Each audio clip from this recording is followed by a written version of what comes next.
Assalamualaikum warahmatullahi wabarakatuh. Halo teman-teman, perkenalkan nama aku Aisyah Zahra Indriani, mahasiswi Universitas Negeri Yogyakarta, program studi pendidikan sosiologi dari angkatan 2020. Nah, pada kesempatan kali ini aku bakal membahas hal yang familiar bagi kita gitu. Jadi hal ini memang sudah umum untuk kita bahas kurang lebih pada kurun waktu 2 tahun terakhir ini. Nah, pokok pembahasan kita kali ini yaitu mengenai pandemi COVID-19 yang memang akan difokuskan kepada pembahasan mengenai dampak pandemi COVID-19 terhadap sektor ekonomi, yaitu para pedagang di luar sana, begitu. Sebelum kita ke pembahasan inti kita harus mengetahui dulu dong apa itu pandemi COVID-19. Pandemi merupakan epidemi yang telah menyebar ke berbagai benua dan negara yang umumnya dialami oleh banyak orang gitu atau telah menginfeksi banyak orang. Nah, sedangkan COVID-19 merupakan singkatan dari Coronavirus Disease 2019, yaitu virus yang menjangkit banyak orang yang disebabkan oleh adanya virus SARS-CoV-2 yang merupakan salah satu jenis dari coronavirus. Nah, awal dari adanya COVID-19 ini yaitu berasal dari kota Wuhan di Tiongkok, tepatnya pada Desember tahun 2019, dan lalu mulai masuk ke Indonesia pada bulan Maret tahun 2020 setelah dikonfirmasi langsung oleh pemerintah terinfeksinya 3 pasien di waktu tersebut. Lalu, kenapa pandemi ini sangat mempengaruhi sektor ekonomi gitu kan? Nah, jadi karena adanya pandemi ini, pemerintah melakukan banyak kebijakan seperti mengeluarkan adanya protokol kesehatan, yaitu wajib menggunakan masker, selalu mengenakan hand sanitizer, dan menyediakan hand sanitizer ataupun sabun cuci tangan di setiap rumah. Jadi sebelum masuk rumah harus cuci tangan terlebih dahulu. Lalu adanya kebijakan social distancing, physical distancing, dan adanya WFH atau work from home. Nah, WFH ini sangat mempengaruhi sektor industri karena adanya WFH ini akan mempengaruhi kuantitas dari produksi, konsumsi, dan distribusi. Jadi memang adanya WFH ini membuat kegiatan produksi itu tidak prima 100% seperti sebelumnya. Jadi memang ini sangat mempengaruhi sektor industri. Nah, untuk pedagang sendiri, COVID-19 ini sangat mempengaruhi karena memang adanya peraturan physical distancing dan social distancing ini membuat mereka harus memutar otak untuk bagaimana mereka tetap menjual produk mereka tanpa harus bersinggungan langsung dan membuat kerumunan. Apalagi ditambah dengan adanya peraturan pemerintah terkait PSBB dan PPKM yang dirilis pada tahun 2020 dan 2021 yang sangat membatasi adanya kegiatan perekonomian secara langsung bagi masyarakat seperti itu. Nah, memang kebijakan ini ditujukan untuk memutus rantai penularan virus COVID ini, tapi memang di sisi lain membuat perekonomian masyarakat itu cenderung menurun gitu ya. Lalu untuk mendapatkan insight lebih lanjut terkait pedagang, saya akan menghadirkan narasumber yaitu rekan saya Mbak Zaki, yang mana teman saya ini berkecimpung pada dunia skincare. Jadi ia merupakan reseller skincare yang sudah membuat bisnisnya dari tahun 2019, jadi memang tepat sebelum ada COVID-19 ini. Lalu skincare yang dia jual juga beraneka ragam, mulai dari adanya Oh My Skin, lalu brand Avo Skin, Something, Azarin, lalu Nasifik, lalu ada produk makeup juga dari Pink Flash, lalu yang utama yaitu dia menyediakan secara langsung stok dari DN Skincare. Nah, wawancara kali ini akan dilaksanakan secara virtual karena memang kami sudah menyepakati hal tersebut, karena memang posisi kami saat ini memang tidak pada daerah yang sama, jadi kami memang memutuskan dan menyepakati bersama untuk wawancara secara virtual. Nah, bagaimana wawancaranya? Silahkan untuk simak video berikut. Sejak kapan Mbak Zaki memulai menekuni bisnis reseller skincare ini? Jadi untuk yang ini mungkin bisa diceritakan Mbak secara detail kapan memulainya dan motivasi apa yang membuat Mbak Zaki tuh oke, aku mau ke bisnis ini aja deh gitu. Kalau bisnis skincare ini dari 2019 akhir itu baru Oh My Skin doang. Nah, semenjak 2020 mulai nih kayak pengen ke DN gitu, sampai ke daftar misalnya ke mana-mana gitu, terus akhirnya nyoba buat jual yang lain gitu.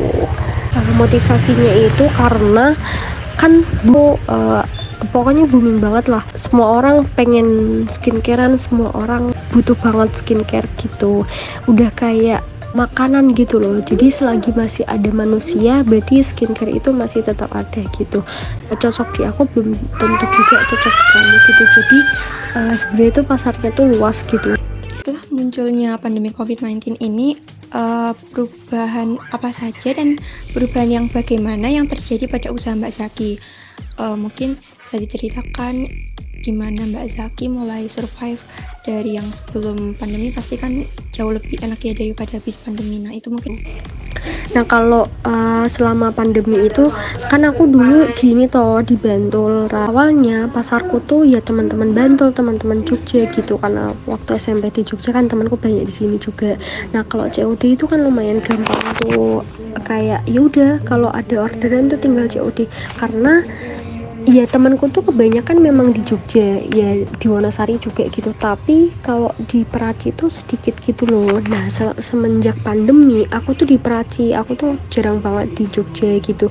Nah selama itu tuh aku lumayan bingung buat COD-an kayak gitu, karena kayak aduh gimana ya gitu, ya nggak mungkin juga kalau misal cuman orderan 1-2 dan aku COD nyampe Jogja gitu. Nah akhirnya dari situ aku nyoba tuh pertama itu aku masukin ke Shopee dan daftar ya otodidak gitu sih, daftar gratis ongkir gitu. Ternyata bisa, cuman kalau di Shopee itu daftar gratis ongkir yang bukan seller itu kayak minimal tuh 120.000 transaksi baru dapat gratis ongkir gitu loh. Nah itu juga itu yang bikin kadang pelanggan-pelanggan tuh jadi ngilang gitu. Akhirnya nyari partner, jadi kayak temanku yang ada di Jogja aku mintain tolong buat ngehandle, nanti kita bagi aku 60%, dia yang 40% gitu sih. Jadi nanti kalau ada COD-an gitu dia tinggal COD gitu. Oh iya satu lagi yang jadi solusi aku waktu pandemi itu gini. Kemarin waktu sebelum pandemi itu kan yang banyak beli itu kan teman-teman aku. Nah selama pandemi itu aku bingung kan, terus akhirnya nih aku nyasar ke pondok-pondok gitu. Jadi di pondokku yang Kerapia itu kan mereka juga gak boleh keluar gitu. Terus aku menawarin nih masker Oh My Skin itu mau nggak gitu. Aku nawarin ke salah satu temanku gitu loh yang ada di dalam pondok, terus nanti dia yang ngejualin gitu. Nah alhamdulillahnya mau dan kejual gitu. Jadi waktu pandemi itu ya awal-awal mungkin kayak kebingungan gitu, tapi pas udah di tengah-tengah itu tidak mengurangi jumlah aku biasanya repurchase ke distributor gitu loh. Jadi masih aman gitu. Untuk pendapatan dan omset selama pandemi itu bagaimana? Apakah berubah drastis atau tidak? Nah untuk omset ya itu tadi sih, kalau berubah drastisnya itu cuman waktu awal-awal bener-bener kayak shock banget pandemi gitu, karena kayak masih bingung banting setir kemana gitu.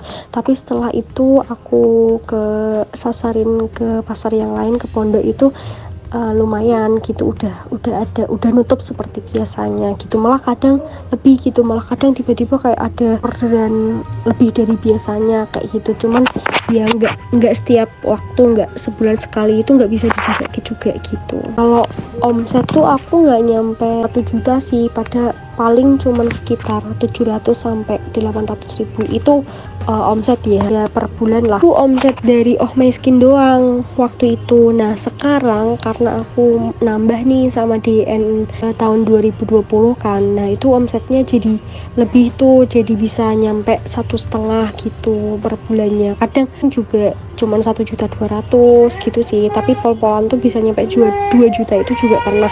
Tapi ya itu palnya. Nah selanjutnya nih promosi ya. Jadi di bidang promosi untuk pemasarannya sendiri di sosial media apa saja yang Mbak Zaki pakai dalam promosi produk ini? Nah bisa dijelaskan pakai media sosial apa saja, terus kontennya tuh apa aja gitu Mbak? Kalau media sosial yang dipakai untuk promosi itu aku cuman pakai WA, IG sama TikTok. Nah, kalau di IG itu tuh ya feednya informasinya nggak cuma tentang produkku gitu loh. Karena kalau biasanya kalau apa sih orang-orang tuh kalau cuman apa sih isinya kontennya cuman promosi aja terus gitu. Aku aja suka mikir kayak gitu. Jadi aku tuh konten yang aku taruh di IG itu bisa mungkin tuh nggak cukup cuman promosi produkku doang gitu, nggak cuman hanya menyebut produkku aja terus gitu. Tapi ya kadang kayak apa sih pentingnya skincarean gitu loh, apa sih yang membuat skincaremu itu bekerja kayak gini. Kalau real itu biasanya endorse, terus review produk, story juga kadang endorse sama review produk, terus manfaat, terus giveaway gitu. Jadi lebih ke persuasifnya kayak ayo nih bisa beli di TikTok Shop, ayo nih bisa beli di Shopee, ayo nih bisa beli di Tokopedia gitu, ayo nih ada sale kayak gitu aja, ada live dan lain-lain. Itu juga posting untuk sel-sel yang biasa 11, 22 kayak gitu, 12 gitu tuh pasti ada gitu. Kadang PD sale tanggal 25 sampai 27 kayak gitu. Itu sih. Nah, kalau WA itu lebih orang-orang terdekat ya. Jadi aku paling kalau di WA itu cuman kayak ini loh ada sale di TikTok Shop, ada hack harga di TikTok Shop, ini loh ada gratis ongkir minimal 0 di Shopee, ini loh ada murah lebay, ini loh produkku tuh masuk murah lebay, kamu bisa belanja hemat gitu, ini loh ada voucher ini bisa kamu gunakan di tokoku, kayak gitu sih. Aku lebih ke gitu. Tapi kadang juga aku posting review dari TikTok gitu, jadi videonya aku download terus nanti aku bikin story gitu. Jadi lebih ke awareness teman-teman gitu loh. TikTok itu ya biasanya yang aku up di reel Instagram itu aku up di TikTok gitu. Jadi video-video yang review, yang pengetahuan gitu. Terus apa sih skincare DN itu, apa sih Oh My Skin itu gitu. Nah, untuk struggle apa aja sih yang Mbak Zaki hadapi gitu, yang menjadi kendala utama Mbak Zaki selama menggeluti bidang usaha reseller skincare ini gitu? Kalau struggle tuh kadang males ngonten, kayak bikin postingan di Canva gitu kadang suka males banget gitu. Terus kendala yang lainnya itu packing. Kalau packing itu kan budgetnya juga ternyata lumayan besar ya, jadi itu mengurangi keuntungan gitu loh. Kalau kita packingnya mau pakai thank you card, terus kardus, terus bubble, bisa dihitung itu sekitar sampai 3.000 itu keluar hanya untuk packing gitu. Nah itu kan juga mengurangi untung ya. Jadi kalau aku sebagai reseller yang untungnya itu maksimal 7.000-an, lumayan menguras gitu. Jadi mau nggak mau kalau punya dana lebih itu aku langsung nyetoknya sekalian gitu, dana untuk promosi paid promote gitu, terus Instagram, IG ad, Facebook, TikTok ads gitu sih. Nah, ini untuk pertanyaan yang terakhir, strategi apa saja yang udah Mbak Zaki lakukan gitu, yang sudah diterapkan untuk menghadapi tantangan usaha selama pandemi COVID-19 ini? Ya ini pakai e-commerce, Shopee, TikTok Shop sama Tokopedia. Jadi ya mau nggak mau memang harus terjun ke situ, karena kan kalau COD udah nggak bisa.